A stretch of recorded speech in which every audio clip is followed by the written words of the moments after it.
Hey, hello everyone. Welcome to another episode of interviewing some of the best global marketing leaders.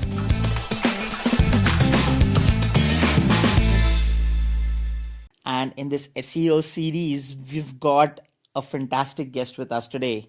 We've got Hugh Burnham, who is the current head of SEO and SEM at Ford Motor Company. Hugh comes with some of the most phenomenal experiences I've known.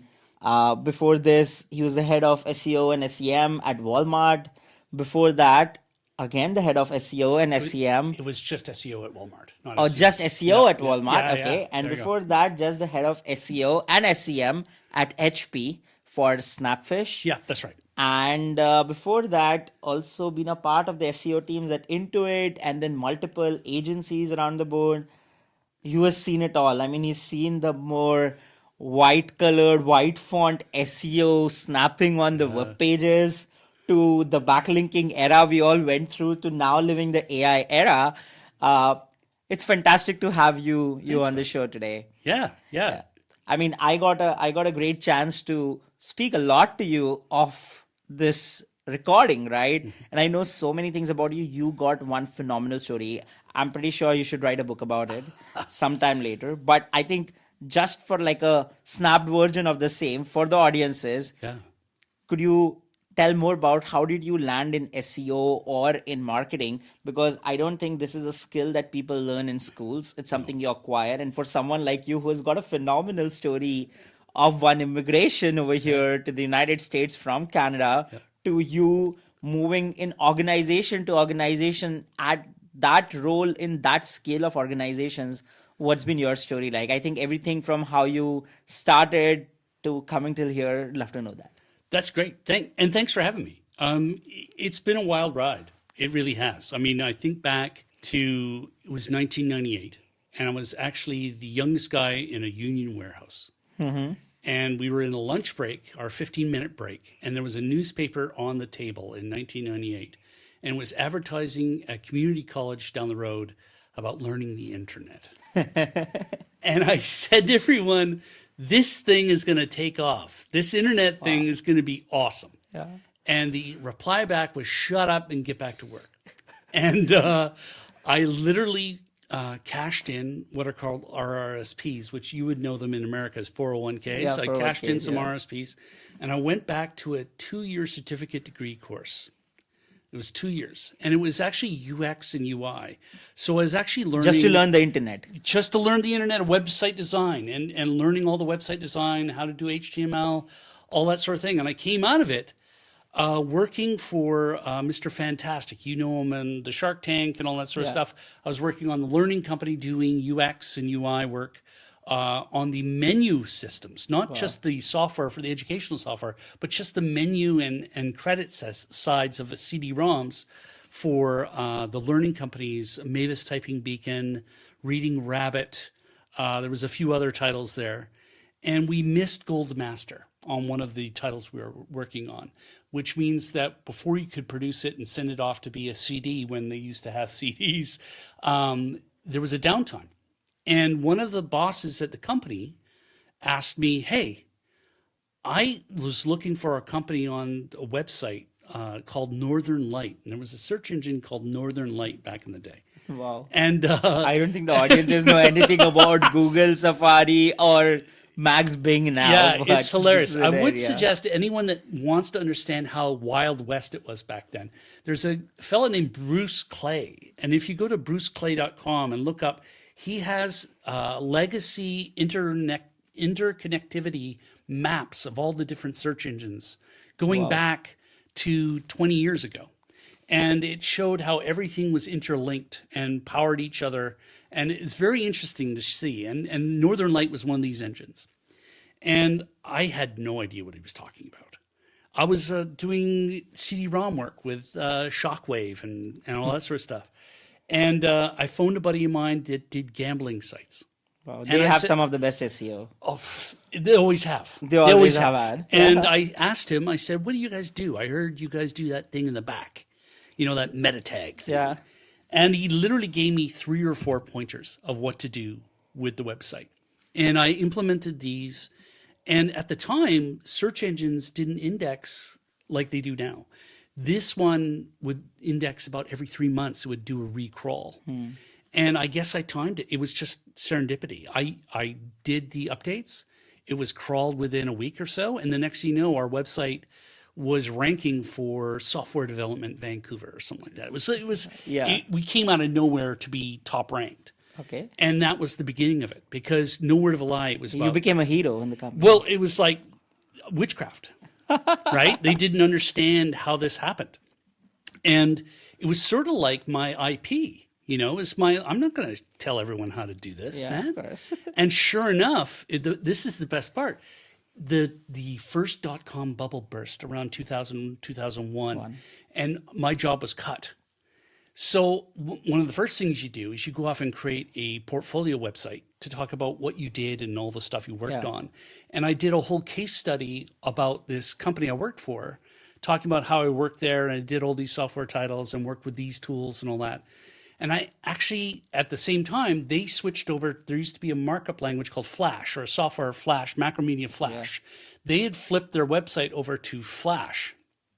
And I kept mine as HTML and normal markup language. And they went over to Flash, and they disappeared off the rankings, but I outranked them for their own company name, because I had a page that had a whole detail, all what they what were. we call as the H1 and H2s That's today. right. All that stuff that they blew away when they did Flash. Right. And then I outranked them, and I'll never forget it, because I was out of work and I was looking for work. And I got a letter from a lawyer firm giving me a poison letter saying you have to take that down because you're outranking the company for their own name. And I'm like, yeah, no, that ain't gonna happen. But it was proof positive to me that I was actually doing something right. And one thing led to another, and I got part-time gigs. I helped start doing some stuff with other guys and building out sort of networking. And this is something that I think everyone should try and learn, that are in the industry, that are in between jobs, right? Is to become a master, or at least very competent in one realm of the industry. That's such a nice advice. I think a lot of people, because I see a lot of people right now in the SEO side of the world, are the people who have come back from agencies, right? And when you're working at the service providers, particularly, you tend to kind of do more of the C plus across everything, and you then try to become a C plus to an A plus across everything, and it takes a huge amount of time. It never happens that way. It never happens. But like it's like you gotta master one, no jack of all trades. So be a rock star at something. There is such an importance of being a good person, because it's those people that are rude or don't hold their word or break a contract, or you don't want that toxicity around you when you're working. And one of the things that I found is always honor your word, do your work that you promised to do on time, that sort of thing. As much as it sounds Rockwell painting, it's really important. Yeah. It's really important, because I think one of the things that got me into a lot of gigs coming to America, those sort of things were keeping my word and doing the stuff that I was supposed to do on time. yeah. And one of the things that I ended up doing from working in Canada is we worked on the one that got me down to the States was we were working on a website for Rolex, the watch company. Oh yeah. And they wanted it in Flash. And this was an era when Flash was the new thing. Flash was the market. everything. And SEO was in its darkest days, I would say, in that time. Because every website everywhere was doing everything in Flash. And there was a guy, Jim McFadden, and I worked on this at an agency in Calgary called Critical Mass. And we worked on this website. And what they did was genius. It was Jim and a whole bunch of people. But what we did was literally take an XML parse of the website. And the one supplied the Flash elements, and the other one sniffed to find if you had a Flash browser installed. And if you didn't have a Flash browser installed, we understood that you were a bot. So we gave the bot a different experience. Now, nowadays, that'd be considered cloaking. Yeah. But at the time, I think that wouldn't be allowed now. No, God, It's no. not allowed. But at the time, the bots, that was how we delivered, and the information was crawlable. So we got a Flash site crawlable. And that was, at the time, that was like landing on Mars. Yeah, That being a was flashlight corbett. it, Were you and one of the very early people to have done that, maybe yeah, globally? we were on the edge, and actually we went presented at a search conference in New York. And that's where a headhunter found me and offered me to come down to work at Intuit. And I made my way down to the States. I got a work visa and came down to the States, and that was 2007. And I've been here ever since. I want to actually double click on, you've got a very peculiar set of experiences, right? Because you've worked with extremely large companies, right? And I mean, I could speak of any of those companies that you've worked at, right? Say Intuit or HP or Walmart or Ford, right? The scales are massive. I mean, I don't think any of the Series A, Series B, Series D, Series F companies would ever understand that scale. Basically, like you told me the other day at Walmart, what you had some 220,000? 250 million SKUs. Sorry, 250 million Yeah, SKUs I think that was the count. Yeah, it was. that you had. And it's not just Walmart. You got to remember that there's also 3P or third-party marketplace that there's All included. I mean, yeah. that's like a huge number, right? It's just I mean, mind-boggling. just imagine a size of a website of that size, basically. On the other front, imagine someone like a Ford Motor Company where you're actually not making money through the OEMs, but you actually make money through the spare parts. And I think there are too many of them. I'm not sure what number of SKUs that would be. Yeah, parts is run 250,000. 250,000 was Ford. It's a Oh, tenth I at Ford. confused. So yeah, that's fine. No. And that is the big challenge with Ford is I think even Mr. Farley, our CEO, has mentioned that it's an uncomfortable middle we're in right now. And I think Ford is doing a really good job, in my opinion, of transitioning from a hobby website to an actual e-commerce platform. Because with our Ford Pro systems, we're sort of more than just cars now. It's interoperability, it's telematics, Right. it's all that sort of stuff now that's coming into it. Accessories, our accessories. And shifting away from relying on the dealers to sell the accessories and us to step up and move into PLAs, LIAs, all those sort of things with our accessories. Where honestly, I think, I look at the competition at the OEM at the top 3 level. They're not. They're relying on their dealerships to do that sort of heavy lifting, or the companies there's a whole ecosystem of companies that manage dealerships at the tier 3 level. Right. So think of it in the vehicle industry. There's a tier 1, a tier 2, and then Right. tier 3. And tier 1 is your branding. Tier 2 is sort of like your Northern California Ford dealers. Right. And then tier 3 is Huey's Ford, Lincoln, Mercury. Right. And there's a whole industry ecosystem of companies that manage websites for dealerships. They're brilliant. They're absolutely brilliant. But that knowledge at that tier 3 level sort of stays at the tier 3 level. Yeah, it doesn't get filtered up to the tier 1, the brand level. And I think that's a big miss. I think tier 1 could learn a lot from the dealership systems underneath. How do they do the automated feeds? The PLAs or the automated feeds going into Google Merchant Center or Amazon or Walmart. Like, what is stopping? It's basically the ground reality reaching the Yeah. brand. It never happens. It's like the leadership. I think if there was one thing I would really love to push Ford to do more of is exactly that. And what we have done with Ford Blue Advantage has been astronomical. The numbers that we're pulling in there off our VIN feeds. And VIN feeds for tier 3 that's meat and potatoes. But at the tier 1 level, they're just simply not playing in that realm yet. And I want to also double click over there, right? Because right now, I mean, we've chatted so much about this that we would all want these companies to kind of focus on a particular thing. But when you go into companies of these sizes, and these are very old companies, these are not the newbies who are like very tech prone. They've seen generations, particularly with the world moving into different revolutions, right? We are now in the AI revolution, I feel, right? We were in the software revolution in the last decade. We were maybe in an entire IT services revolution in the decade before that, right? I want to understand from you, what does your job entail? I mean, it's partially a job role of actually doing the operator role in a large company, but I think it's also about doing a lot of educationist role, right? And it's a lot of convincing and managing, and it's all a lot of being a teacher for larger companies where you got to teach everyone about what you're trying to do because they're not very native to what you are doing right now. So I'm just trying to understand what did that look like in all of these A lot of companies. education, and it's more about influencing and not the stick, but the carrot. And this is one thing I would suggest for anyone that's doing this sort of thing at a corporation or even a small business is just try and find somewhere where you can get, because SEO isn't the grand slam home run. It's a bunt to first. It's never sexy. It's always like you always think you're going to hit your magnum opus when you do website redesign. It never works out.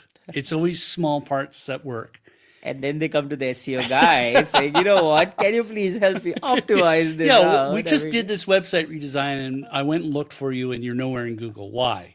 Right? And that so I think one of the things that you want to do is you want to get somewhere where you can get a win and you can prove that win. It's defensible math, and be it conversions, revenue per visit metrics, anything you can do to show that you've gained a foothold somewhere, because you use that as your sort of teaching tool to other people on what we need to do to move the needle. Right. We did this, we got these results.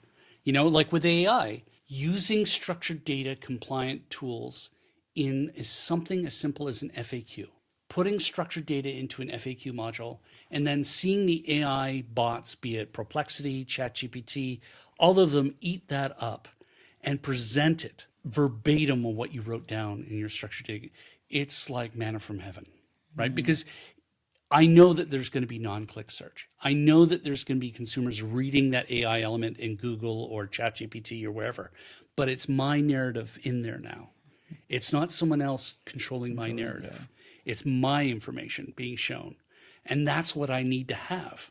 I need to control what is the towing capacity or what is the payload? What is the MPG? These sort of questions I can't control the purchase. That's the dealer, right? I can control the information of what that vehicle has or what separates that vehicle from the competition. And that's where a simple thing like an FAQ, you know, about a product or service, I would suggest if you could do anything as an SEO person is to add FAQs to your website, but not just you thinking up the questions. Go and see what Google's doing and asking about that product, that service, that tool, right? There's a website, and I don't have any skin in the game here, but there's a website called alsoasked.com. And what they do is they scrape FAQs in Google. People also ask. And cut them off at the pass, man. Find out what the questions are in Google that people also ask. Create those into your FAQs. Then you're feeding the exact verbatim question with an answer from the source. Yeah. And it then gets populated because it's structured data. It gets repopulated into Perplexity, ChatGPT, all of them, Copilot. So you're spreading to a whole bunch of people that may or may not see your traditional blue link. They may or may not see your page, but they'll read your page's information in all those sites. And that's controlling the narrative, which is half the battle. Half the battle, yeah. And just also understanding from you, right? Can you tell me more about the Walmart case study that you've had? Because I think in Walmart, it's one of the largest websites in the world, if I'm not wrong, right? Yeah. There's so many products, so many. Today we are seeing a lot of these companies kind of coming up in the D2C side of things. Of course, they're trying to kind of do great stuff on the e-commerce, but e-commerce SEO is one whole big thing. And I think it's a category in itself altogether, right? Yeah. Because there I think everything is controlled by the narrative of how many products were you able to sell. It's as simple. There's no gray in it. It's a black or a white, I feel, right? Could you tell us more about how was that journey like when you entered? What was the stage like, and when you kind of left the journey to come to Ford, right? Yeah. How did that go out for you? Any great case studies you'd like to mention of? I think the one thing that we learned at Walmart is that our merchants, it was Wild West with merchants. When they were building pages, we had these people called site merchants. When Mark Laurie, I guess it was, he was hired in from, he had diapers.com, not Adobe, Amazon bought them. And then he came over to Walmart with a website he had called jet.com. Jet.com. Jet.com, yeah, it was his website. It was, yeah, not to knock that team because there were some really good people there, but as far as SEO goes, it was a non-starter. And yet his team had all these wonderful tools in the back end for pulling databases and rules-based page creation, a lot of client-side rendered product, which didn't help SEO. What I had to do was educate people on importance of server-side rendering, lazy loading, not taking all the product SKUs off the page because they were actually lazy loading after the hero banner. So all the content of all the product SKUs was actually not loading. And those sort of things, you're looking at that data, and as once again, I'm not an engineer, but I had to learn that language and stretch and get into it a little bit more and use tools to look at the DOM and how things are loading in the DOM, and then bringing that up to leadership.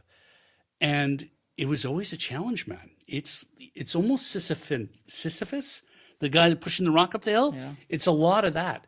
But when it did work, when they finally got the understanding that implementing this helps with load time, all those sort of things that we could get, like Yeah.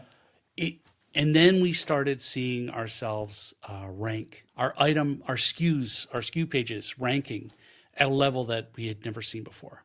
And our item pages, they're called at Walmart, were astronomically increased. They were just under the assumption that everyone came to the homepage first and then went from the homepage down into wherever. Yeah. And then when we showed data, that actually no. You know, I believe at the time it was about 70% of the traffic was item-based content, as the first landing page was item-based. And when that, they understood, wait a minute, there's something here, you know? And that's when SEO blew up for us. We had done some structured data compliant sort of things on breadcrumb, on SKU, item SKU information, inventory, pricing, availability, all that sort of stuff you do in structured data. Doing all those sort of things, as much as it was unsexy, it was a lot of trudgery. It was a lot of, you know, working with the team in India to get it done. Having one or two leaders trust you enough to let you go off and do that is so good, because the net result is, I want to say I took on the job in 2017. I left in 2022, and we had grown SEO 458% in that time. And can you just tell for the audience base, what is the base on 458%? Well, I mean, it's a huge number. I mean, I wouldn't be able to say the number, but 458%, I guess one of the things that I can share is that when I started there, we ranked 8th in Google for Walmart Black Friday, right? We ranked 8th because of a myriad of reasons. When I left there, we ranked 3rd for Black Friday deals. Wow. So it was like the Walmart thing was a lock. Yeah. Right. But it was one of those things where we had a team, our max size of our SEO team at Walmart was 6 people. Wow. We did that with 6 people, and they were all brilliant. They're all brilliant. You know, analytics to insights. And this is one of the things I think SEO people are missing. I remember you were asking me about, is there something SEO people could do at larger scale businesses? SEO is business intelligence. And I think it's one of the biggest misses corporations do. They do not look at SEO information as business intelligence. And I think They just look at it as marketing intelligence. that's right. Broadly. Or they look at it as an offshoot of engineering. They don't even look at it as a marketing channel. And I think that's one of the challenges as an SEO person, is to lift yourself up to be a better participant in business intelligence information, because it's defendable. It's defendable data. Google shows. You know, the Google data shows the demand, the impressions of this search term. We should be leaning into, you know, is it EV? Is it hybrid? What are the terms that we should be leaning into a little bit more? And that using SEO data, even with AI, going off and finding data lakes or information from, I know your guys' proper product, but there's things we can do with, like, what is the query volume of a search term out there in AI realms, the AI search tools. What is the search term with Google API on search quality? Yes. And then use that as an influencer, because marketing people, for the most part, want to use superlative. They want to use marketing fluff. And me as an SEO zealot, that is like spraying me with holy water. Yeah. It drives me nuts when I see superlative as an H1 on a page versus what you want to say to the consumer versus some inspirational moving you in the right direction or, something like that. It's a wasted opportunity. And can you also double click on the importance of what does content play a role in the SEO side? Because I think I want to kind of double focus on that. I've just felt like with these larger corporations, with our experiences of having worked with enterprises, right, and spoken to so many of them, right, we believe that a lot of times people kind of, like you said, they look at SEO as either an engineering problem with just focus on the core technical works, or there are a lot of people who are, I would call as outdated people on the SEO side who just feel like backlinking would do all the job Yeah. for you in general, because that was an era of SEO where backlinking did all the job for you to give you immediate results. I think it's no more the same, right? I just want to kind of understand from you about what does the importance of content look like at scale in SEO, right? I think the biggest challenge is quality content. And I think that the challenge with AI especially isn't that the content is original. I think that's a risk with AI, is AI scraping and populating content from somewhere else or someone plagiarizing, the risk of plagiarizing. Right. With corporations like where I was at Walmart or Intuit or Ford or HP, there was always this high risk because you were a target for litigation. Right. So there's always that hesitancy of using some sort of tool that you can't confront the author on, right, for its validity. But I do think that we have to adopt and evolve. And I do think it's about moving labor capital from writing content to editing the content that the prompt tools give back. And I think that's Which is the AI plus human era is what Yeah. we're pitching in as customers. So Yeah. the AI plus human is we have to. We have to. And I think I used to use third-party agencies to supply why-buy or product information on all the SKUs at Walmart. right. And it was done in such a way that they could prove that they've done this many SKUs. But it was never the question of what are the top SKUs that need the work. Yeah. It was just, let's do all these SKUs of this set. It's just labor than insights, you're saying. Well, so. that's exactly it. It was labor rather than insights and planning.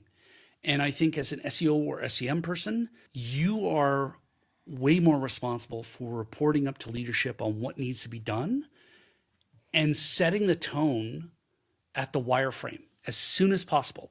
Try and get in there and say what needs to be done to add to the PM work or what needs to be added for a project that you're working on with a website development or something like that. Try and get SEO into that at an earlier sequence of time rather than unfortunate event when they go off and do something and it's in a platform that is client-side rendered. And, they have an AEM system that makes everything in H1, right? And then you're told to come and fix it. Right. You don't want to do that. How many times have you faced that? Oh, that's my life, man.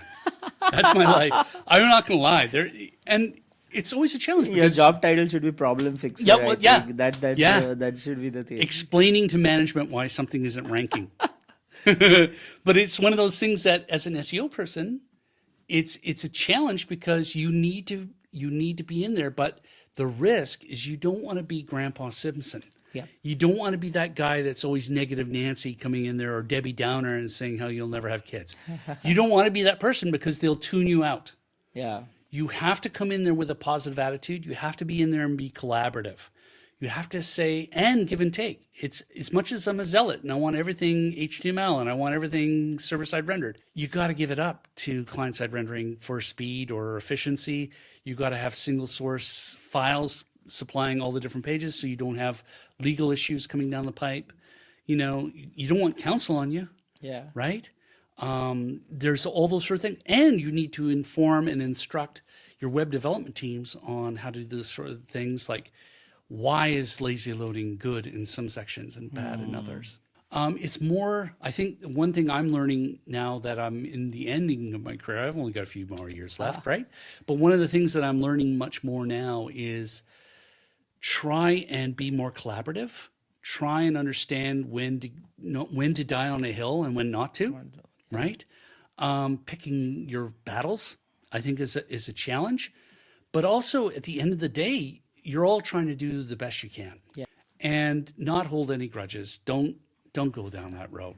Try, And I wanna also ask you more about the insourcing cross outsourcing. You said Walmart was a 6 people yeah. team. For audiences at Ford, it's almost a 1 person SEO team now holding the fourth round for a company of that size, right?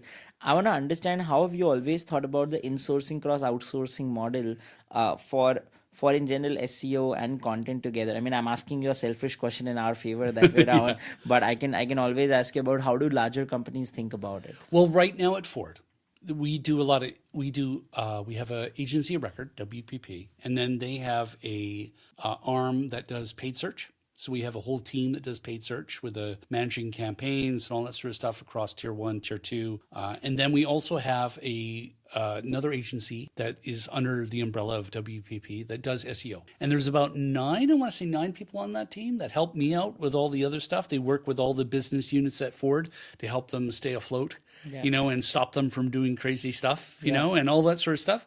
They're really good. They're excellent. Now, in a perfect world, I'd want it all in-house, right?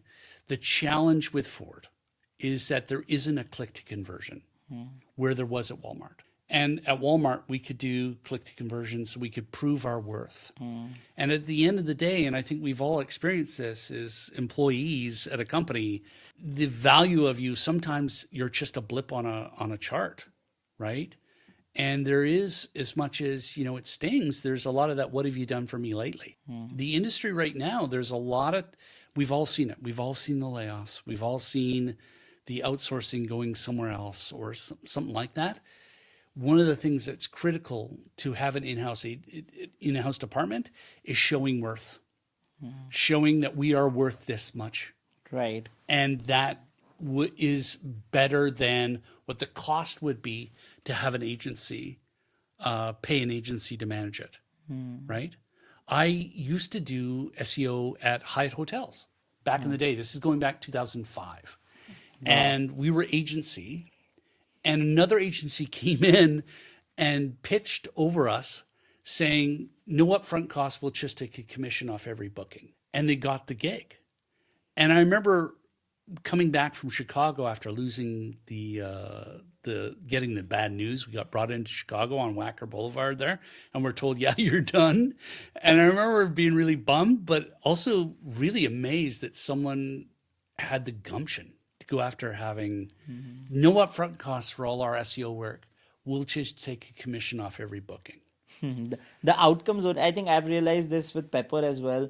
With larger enterprises, they don't really care about the service or the software or the insourcing. They care about the outcome. That's And it. I think if someone is able to drive the outcome for them, I mean they wouldn't care. I mean, I think it's all a bubble about, I've got the best software to I've got the best service. I mean, you don't really care about, you want the most efficient ecosystem internally and an ecosystem that can drive outcome. Because I mean, I don't think like people have a constraint on the money to be spent on this. It's more about, anyone would take hardly a 10-15% here and there, up and down. But it's more about who is ready to put their neck on the line to kind of get the outcomes that you're really needing in that case. And yeah, I think that's a mutual learning as well.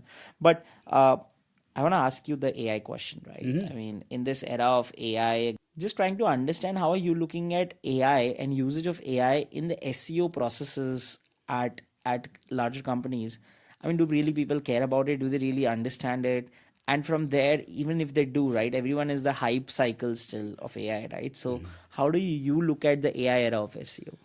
Well, it's interesting you mentioned that, because Ford actually has an LLM model of our own. And Oh, it's nice. actually in the marketing team, we have a requirement to learn this tool. So everyone in the marketing team has to learn how to use LLM, which I think is huge. I think just getting on board with it and learning the power of it across the whole marketing channel is so smart, because we have to start thinking this way of migrating labor capital from author to editor, right? And I think this sort of work for SEO in ways. I think the biggest challenge that I learned at Walmart, and how you were talking about scale, is when and where to use it. The idea of bespoke title tags or descriptions is so, no, we don't do that anymore. We're using import, scrape and populate, find the H1, populate it into there, take a boilerplate, apply it there. You have to at scale. Yeah. You can't have, well, I want this. And this is where some of the tools that you use out there, like I'm sure, not to knock any of the tools out there, but, and we've talked about this in the past, there's tools out there that give you recommendations on how to optimize, but they're not. What do I do with those two? How does that apply to a site with 250,000 SKUs? It does not. Stop it, right? And that's the noise that a leader or C-level leadership will read that report and go, why aren't you doing this? And it's like, because we can't, man. It's 250,000 SKUs. There needs an H1 that populates the title with a boilerplate end on it, watermarked information with a boilerplate with a description, and then, those sort of things. It's where the AI can help is formulate or maybe even pull in databases, structured data compliant tools or elements. And how do we write the JSON script that then fills the element on the site? Those sort of things rather than having someone go off and generate that AI or that content, use AI to generate that JSON script and put that into the HTML element in a commented area or something like that where it can be indexed. And that's where we've seen success, is using those sort of tools, finding elements, the structured data elements, getting AI to help generate that content, putting that content into the page. And the net results are actually pretty shocking, It's really impressive to see how quickly, and it is still kind of the Wild West. It's still kind of the Wild West. Nothing's formulated yet on how and when and where the data, but it's the smart path to go. Smart path, yeah. Yeah. Cool, that's awesome. I think I'll ask you the last cliche question before I move into the fun part of this conversation, right? An advice that you would give to young SEO leaders who are coming up and growing. I know everyone gives the generic advice of the board. Unless you have something very interesting to share, please do. But I'd like to ask you about things that they shouldn't be doing. Yeah, things you should not be doing while being an SEO leader. I'll put it this way. I think that would be more interesting part. Don't paint yourself in a corner, right? I think one of the things that you need to be as an SEO person is nimble. And you need to be able to learn new things. I'm in my 50s. I don't have an engineering background. I literally learned all the stuff that I know now that we talk about on the job. There was no schooling for this. For audience reference, I think US told me about how he came in. I mean, he's not mentioned in the story here, but how he came in from a fishing town and the story of how he grew up, where he grew up to him reaching here is like a phenomenal version of itself. So I think you're an ideal example of what you learn on the job. You gotta learn on the job. You gotta be accepting of taking in input and criticism. And you also gotta understand that leadership, answering the question, this is my biggest learning actually with big corporations, right, is to answer the question asked, not applying more information that is needed. Because when leadership asks you, why is this like this? Explain that. Don't go and into another subreddit of what's going on. Answer the question. Sharp. Yeah, I get it. One of the things SEO people can stop doing, reading every word on a PowerPoint slide verbatim. Summary. This is the winnings. These are the headwinds. I've seen so many presentations in my day where the young people coming in want to show their grit, and they're reading their verbatim PowerPoint slide with their 10-point font verbatim. They're reading it all. And I honestly don't believe they understand what they're saying. They're just regurgitating the information on the slide without being able to express what the learnings are. And I think SEO is the perfect playground to even prove your mettle because everything is attributable. Yeah. In that case, you can speak of numbers and the data is the truth. I mean, there's no other truth than the data part. So. Absolutely. The data is the truth. Defensible data wins every time. Bring your data and also be open to learn more, right? It's really interesting to come in as an SEO person with your expectations being blown out of the water. Like you're completely zigging when the information's zagging, sort of thing. And I love that. I love having those moments where my expectations are completely subverted Yeah. by the data shows completely different information. I love it because that opens me up to why is that?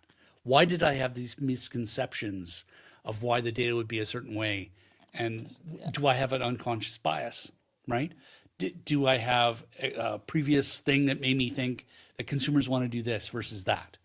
And I love the idea of being able to bring business intelligence from SEO to leadership and them taking that and running with it. And I think this is so good. I'll move to the last part of the conversation, right? It's a rapid fire session we Okay. do with you.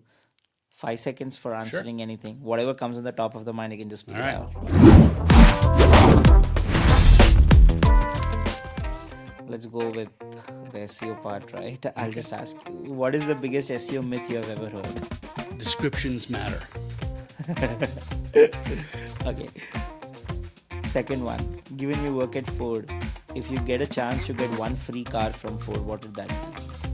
I would say Mustang Dark Horse. Love that. Yeah, that's pretty sexy. I know you're a spicy food enthusiast like me.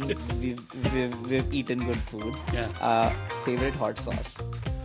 I actually make my own habanero mango sauce. That's very good. You told me about it Yeah, that day. it's very good. I would say you can't go wrong with like a good tandoori sauce is always good. I wouldn't say that's necessarily hot, but there's some good earthy sort of.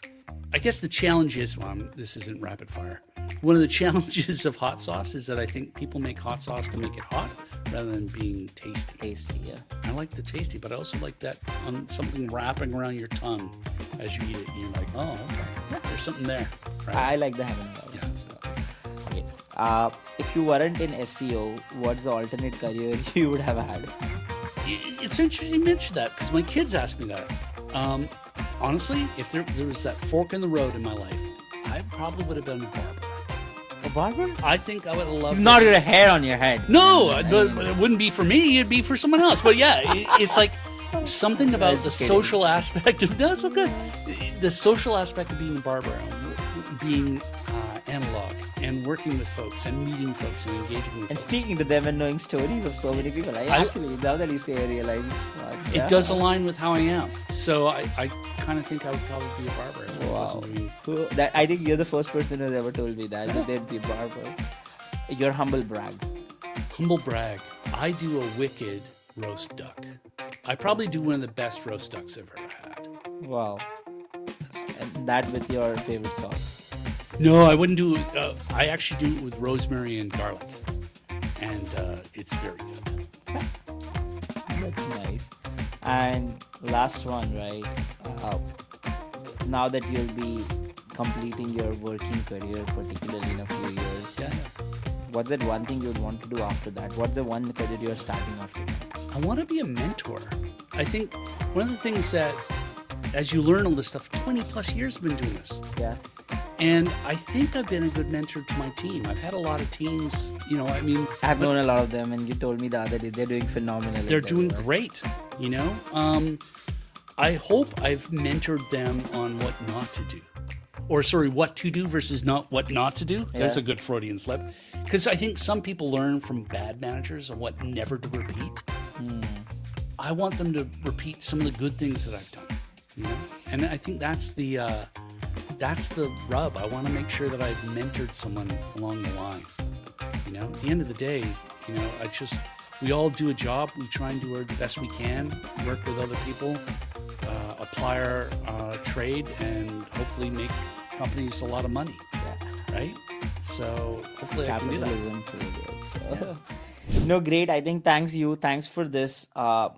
It's been a phenomenal session. Of course, I think one session is not enough to cover. You've just covered majorly your professional career. There is a big personal side to you, I know. And one session is not good enough to do that. We tried doing our best. Thank you so much for giving us the chance to kind of host you on the show. Ladies and gentlemen, that's Hugh Burnham for you. Thank you so much. Thanks, guys. Thank you very much. It was great.